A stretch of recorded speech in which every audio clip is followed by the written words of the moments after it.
And I am going to talk primarily today about a NSF-funded project that we're doing to help with the challenge of communicating about climate change, and we call that our Climate and Urban Systems Partnership. But first, while I have you here together, if you're not familiar with the Koshland Science Museum, we are the Museum of the National Academy of Sciences, which is an independent nonprofit organization that provides advice to the government on matters of science, technology, and engineering. And if you didn't get a chance to celebrate with us, we are having our 150th birthday this year. We had President Obama come to our annual meeting on Monday, and he said lots of nice things about us, so look for the video there. But one of the benefits of being part of the National Academy of Sciences is that instead of a whole host of artifacts in the museum, we have what in effect would make us a library if we were a museum of artifacts, which are the reports of the National Research Council, the Institute of Medicine, and the National Academy of Engineering. And most relevant to the conversation today are the suite of reports called the America's Climate Choices Reports that came out between 2007 and 2011. But they're producing more and more reports each year that provide really unbiased consensus science on matters of climate change, primarily at the national level, but with some relevance to local context. So please do come by the museum. We're at 6th and E, and we have a lovely exhibit all about climate change,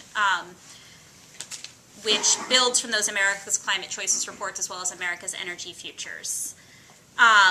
And that exhibit is really user-centered. Basically, the America's Climate Choices report started with the question of climate change is happening, so now what? And that's what we were hearing from our audience as well. So come by and check it out. Some of it is on the website as well. But we go outside of the museum with the Climate and Urban Systems Partnership. You probably are having a little trouble reading all of those pieces, but I wanted to just sort of make clear that the Climate and Urban Systems Partnership is a network. We're working with 3 other museums led by the Franklin Institute in Philadelphia, but also working with the Carnegie Museum of Natural History in Pittsburgh, the New York Hall of Science in New York, and that's it, as well as a learning science partner at the University of Pittsburgh and a climate science partner at Columbia University, their Earth Systems Science team. And we are working together to build ways to learn collectively as cities about climate change. Which is a nice nut to crack. So, overall our vision is to really change the conversation about climate change from the global and abstract to the local and relevant. So moving away from polar bears, probably waving in the wrong direction, but you guys get the idea. Moving away from those polar bears on melting ice floes to thinking more about the role of cooling centers in our city. So thinking less about strip mines in other states to thinking about transit systems we see or use every day or envision in our future. And to really think about the actors in the system, not just to be these seemingly removed policymakers, but to really include the people in our lives, from our neighbors and faith leaders to our teachers, friends, and colleagues. So we do have the luxury of 5 years of funding from the National Science Foundation through the Franklin Institute to do this. So thinking about that, what do we want to see in 5 years? We really want someone who lives, works, or plays in Washington, D.C., or those 3 other cities, New York, Pittsburgh, or Philadelphia, to interact with information, programs, experiences, and opportunities about climate change throughout their day. So that can mean signs or demonstration projects at a local eatery, messaging on the side of buses, deliberations in the workplace, or interactive experiences online, visible reminders of transportation solutions, or opportunities to meet with others over green roofs, or infinite numbers of other possibilities dreamt up by all of you in this room and anyone else who wants to work with us on this project. But in all these places, we'll have consistent messages and ideas that are used to engage people regardless of their personal interest or story. So climate systems will be demonstrated to be part of the urban fabric.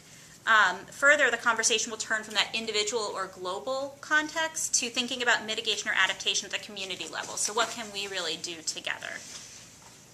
Hang on, this slide is a little wonky. Oh, cool. Oh, okay. So our theory, and this project is in essence a learning science research project, but our theory is that we'll accomplish this by establishing the relevance of climate change. So really connecting individuals through their passions, which is what matters to them most, which frankly for most people outside of this room is not climate change and what we can do about it, but is something that's happening in their day-to-day life. So that could be something as diverse as kayaking on the river, paddling down the river, to thinking about how I can save money this month or how I'm going to manage my childcare. So CUSP, the Climate and Urban Systems Partnership, will be broader than just climate education groups to include those groups who more directly connect to these different audiences. So the resource that we developed through this project will demonstrate the connections between those passions, those things people care about, the climate systems, in which we have a great deal of expertise in this room, and the systems that support this city. So that could be things like food, stormwater management, transportation, or I've been thinking more about trash as we have these conversations. So this is another sort of wonky slide.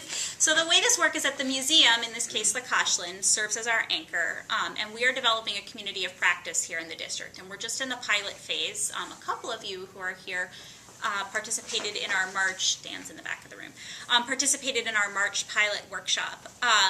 Through a 2-year planning process, we engaged nearly 100 community educators, communicators, and others that do work related to climate. So we'll really serve as the hub, and in some cases, sometimes I see myself as the matchmaker. So we have a wealth of expertise in climate education in the city. We have a wealth of expertise in climate science, both in the city and in the academy. And in some cases, I will just try to put you guys in the same room together and step out of the way. But we will have deliberate, each year we'll hold professional development opportunities for folks who would like to learn more about climate-specific outreach education. And we're defining education and communication in the very broad sense of lifelong learning, deeper than simply messaging. We're more than just a bumper sticker. That's our bumper sticker. But really helping people using sound science through a number of different educational methods that are appropriate to your organization and the audience that you're hoping to work with. So by partnering with those local organizations, we'll be very targeted, but we'll also serve as a hub to connect this with really diverse organizations and audiences throughout the year. So our next meeting will be June 4th at the Koshland, and I failed to bring business cards with me today, but I'm sure Chris can connect you with me if you'd like to get an invitation to that meeting, and we'll be sharing out some of the work that arose as a result of that professional development workshop.